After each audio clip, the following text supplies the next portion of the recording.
பிரசன்னம் பிரசன்னம் எல்லா உயரிலும் அதிகமானதே. பிரசன்னம் பிரசன்னம் எல்லா நன்மையிலும் அதிகமானதே.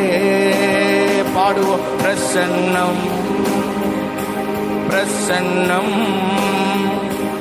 எல்லா உயர்விலும் அதிகமானதே. பிரசன்னம் பிரசன்னம் எல்லா நன்மையிலும் அதிகமானதே. பாடிக்கொண்டிருக்கிற உங்களுடைய வாழ்க்கை, இந்த சத்தத்தை கேட்டுக்கொண்டிருக்கிற உங்கள் காதுகள், உங்களுக்கு ஒரு வார்த்தை உங்களுக்கு நேராய் வருகிறது. அவருடைய சமூகம் உங்களுக்கு முன்பதாக செல்லும் என்றால், முன்பதாக இருக்கின்ற எல்லா கோணல்கள், எல்லா மாறுபாடுகள், எல்லா வேற்றுமைகள், எல்லா தடைகள், எல்லா சங்கிலிகள், எல்லா இரும்பு கதவுகள், எல்லா தாழ்பாடுகள் எல்லாம் உடைய ஆரம்பிக்கும்.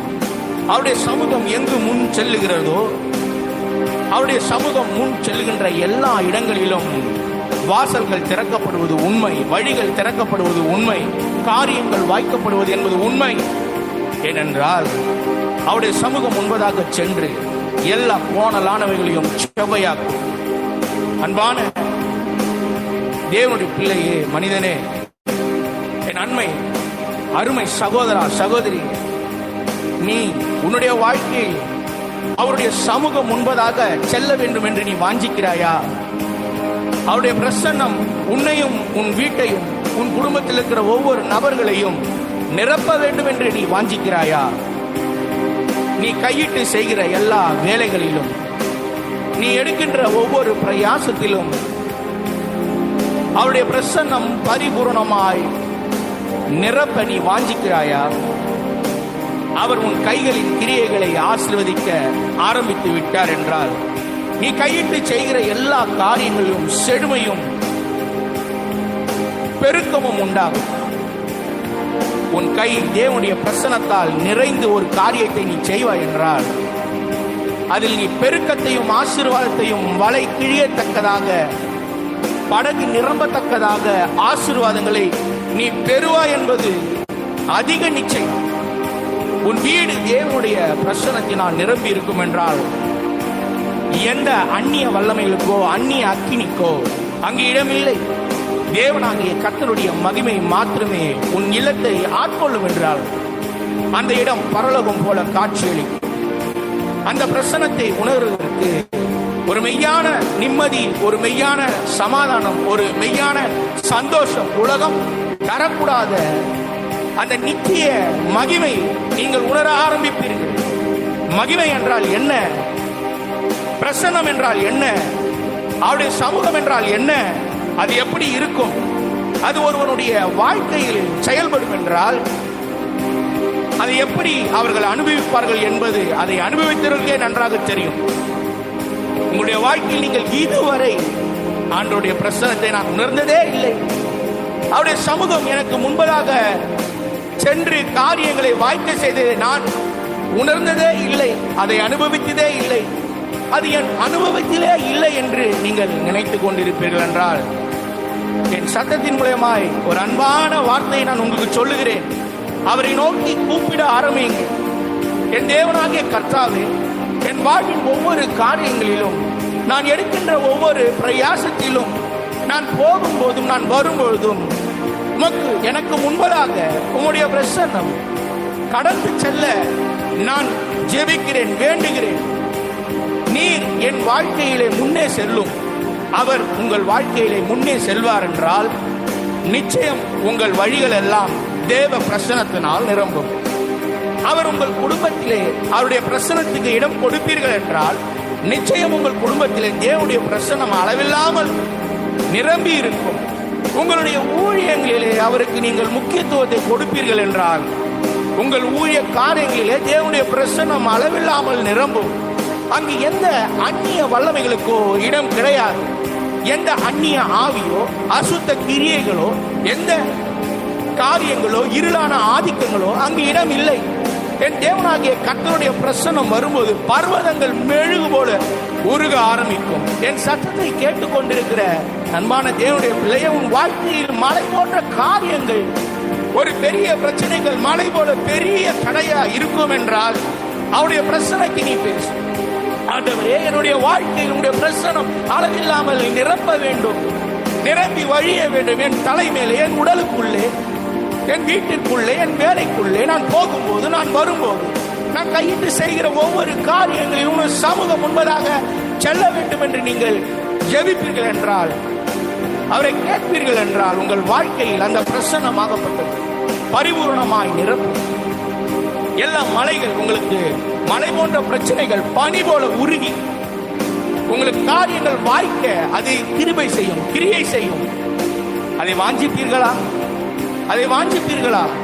எந்த குகை போன்ற காரியங்கள், எல்லா மனிதர்களாலும் பகைக்கப்பட்ட நிலைமையாக இருந்தாலும் சரி, அந்த பிரசன்னம் உங்களுக்கு முன்பாக செல்லும் என்றால் அது கடல் தரையிலும் பாலை நிலத்திலும் போஷிக்கிற பிரசன்னமாய் இருக்கும். என்னையும் என் குடும்பத்தையும் நான் எப்படி போஷிக்க போகிறேன்? என் பாதை எங்கும் பெரிய செங்கடல் இருக்கிறது. எல்லா சூழ்நிலையிலும் என் பிரயாசங்கள் பாலை நிலத்தில் போட்ட ஒரு விதையா இருக்கிறது. என்னையும் என் குடும்பத்தையும் போஷிக்க வேறு வழி இல்லையா என்று நீ என் சத்தத்தை கேட்டுக் கொண்டிருக்கலாம். நான் உனக்கு சொல்லுகிறேன், அவருடைய பிரசன்னம் எல்லா குகையிலும் எல்லா பகையிலும் முன்பதாக சென்று உனக்கு வாசலை திறக்கும் என்பதில் எந்த சந்தேகம் இல்லை. என்னோடு கூட சேர்ந்து பாடுங்கள். இந்த குகையிலும் எல்லா பகையிலும் முன் செல்லும் பிரசன்னமே, கடல் தரையிலும் பாலை நீளத்திலும் போஷிக்கும் பிரசன்னமே, இழிவான வார்த்தைகள் அழித்திட நினைக்க எதிர்த்திடும் பிரசன்னமே, முன் செல்ல தடுக்கும் முரணான கதவை திறந்திடும் பிரசன்னமே. ஓ பிரசன்னம், பிரசன்னம்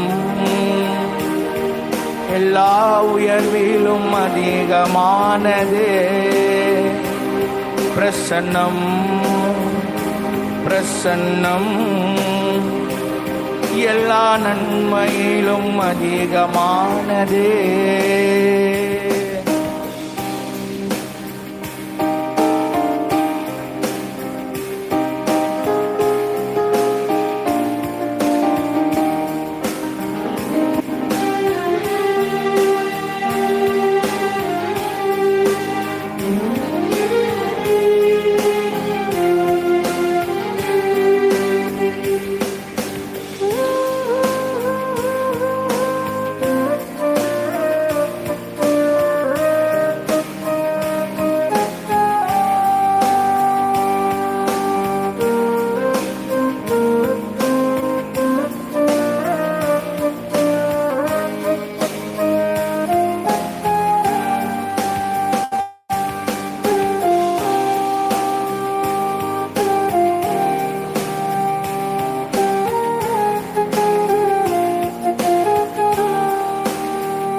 எல்லா நிழலிலும் இருளிலும் நடத்திடும் பிரசன்னமே, எந்தன் உயர்விலும் தாழ்விலும் அனைத்திடும் பிரசன்னமே, எதிர்க்கின்ற சூழல் எழுந்தோடி வந்தாலும் சூழ்ந்திடும் பிரசன்னமே, நாம் எதிர்பாரா நேரம் எதிரிகள் சூழ்ந்தாலும் வெற்றி தரும் பிரசன்னமே, பிரசன்னம் பிரசன்னம். எல்லா உயர்விலும் அதிகமானதே பிரசன்னம், பிரசன்னம். எல்லா நன்மையிலும் அதிகமானதே. சங்கீதம் 2:12. குமாரன் கோபம் கொள்ளாமலும் நீங்கள் வழியிலே அழியாமல் இருக்கும்படிக்கு அவரை முத்தம் செய்யும்.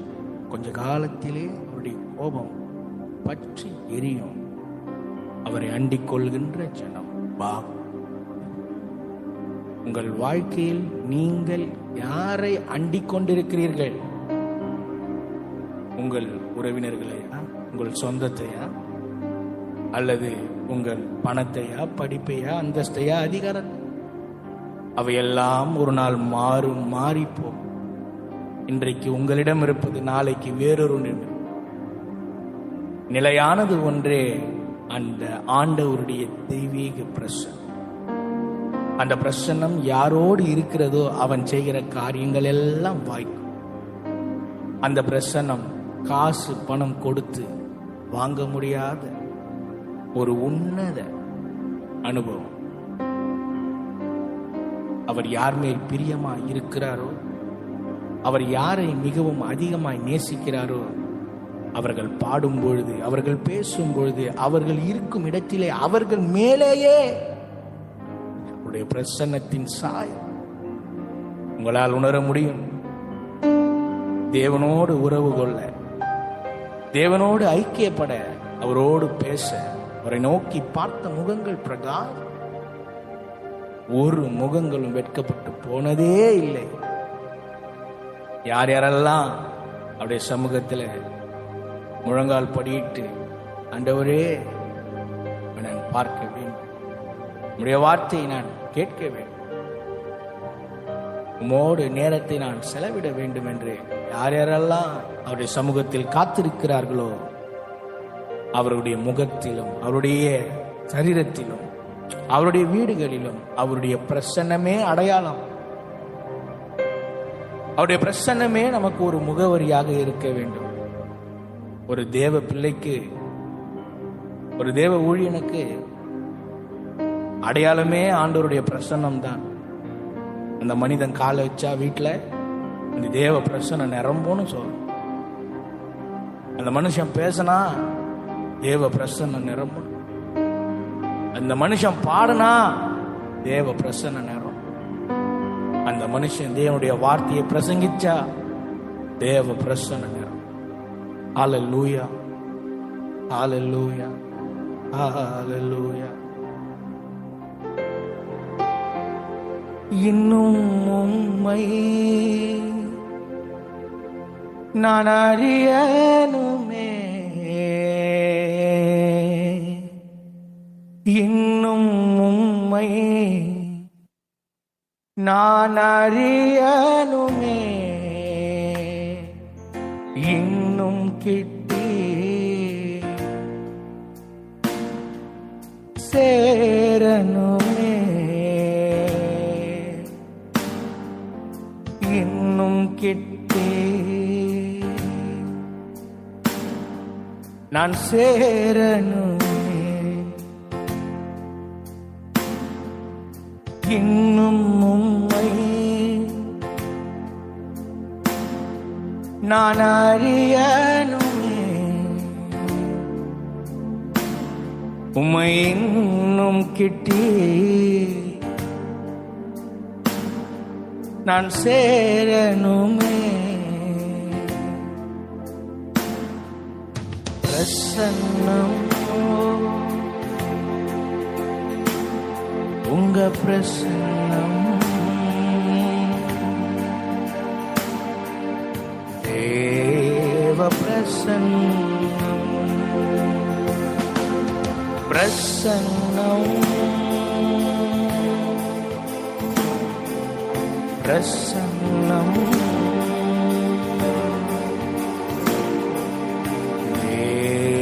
பிரசன்னம். கரம் பிடித்த நாயகரே, கரம் பிடித்த நாயகரே, கைவிடாத தூயவரே, கைவிடாத தூயவரே, பிரசன்னம் பிரசன்னம். தேவ பிரசன்னம். ராஜாவும் பிரசன்னம் போதுமையா, எப்போதும் எனக்கு போதுமையா. ராஜாவும் பிரசன்னம் போதும் ஐயா, எப்போதும் எனக்கு போதுமையா. பிரசன்னம் உங்க பிரசன்னம். தேவ பிரசன்னம். கரம் பிடித்த எங்கள் நாயகரே, கரம் பிடித்த எங்கள் நாயகரே, கைவிடாத தூயவரே, என்றும் கைவிடாத தூயவரே. பிரசன்னம் பிரசன்னம். தேவ பிரசன்னம். பிரசன்னம் பிரசன்னம். தேவ பிரசன்னம். ராஜா பிரசன்னம் போதுமையா, எப்போதும் எனக்கு போதுமையா. ராஜா பிரசன்னம் போதுமையா.